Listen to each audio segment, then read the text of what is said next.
Bienvenue sur la 6e étape du Tour du Portugal. Caldas da Rainha, Torres Vedras, 155 km tout plat, donc on descend vers le sud en direction donc de la capitale portugaise, Lisbonne.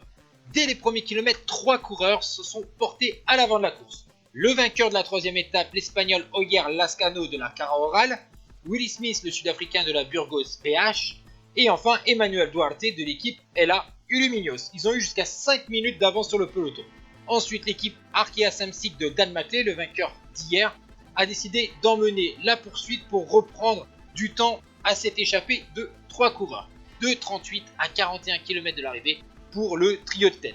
Ensuite, vous voyez qu'une nouvelle équipe s'est mise à l'avant du peloton. C'est la Miraida Mortaga du sprinter vénézuélien de 23 ans, Leangel Linares, deuxième à Agueda et troisième à Viseu.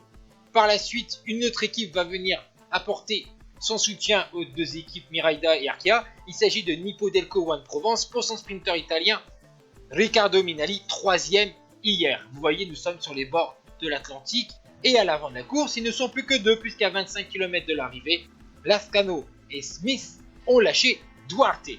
Malheureusement pour eux, avec une étape aussi plate, les sprinters ne veulent pas perdre une chance de pouvoir se disputer un nouveau bouquet. Et donc à 6 km de l'arrivée, Smith a été repris et à 5 km, malheureusement pour lui, Lascano ne fera pas la passe de 2 sur ce Tour du Portugal alors que l'équipe W52 FC Porto protège Amaro Antunes, tandis qu'il y a eu une chute à 4 km de l'arrivée. Le peloton a été coupé en deux, mais tout va revenir dans l'ordre. À 3 km de l'arrivée, vous voyez sur ce rond-point, le peloton est à nouveau compact et groupé. Maintenant, place à l'emballage final, après un dernier travail de l'équipe du FC Porto pour placer en première position Amaro Antunes et pourquoi pas Ricardo Mestre pour le sprint.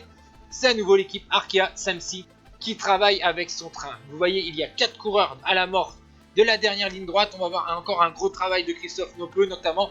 Et finalement, au sprint, c'est une nouvelle victoire pour le Britannique de la formation bretonne, Dan Maclay. Deuxième victoire pour l'équipe Arkea Samsic cette saison. Il devance Riccardo Minali, Leangel Linares, Oscar Pellegrini et Joao Matias. Et au classement général, pas de changement. Amaro Antunes toujours en jaune, 13 secondes devant Federico Figueiredo et une 13 sur Gustavo Veloso.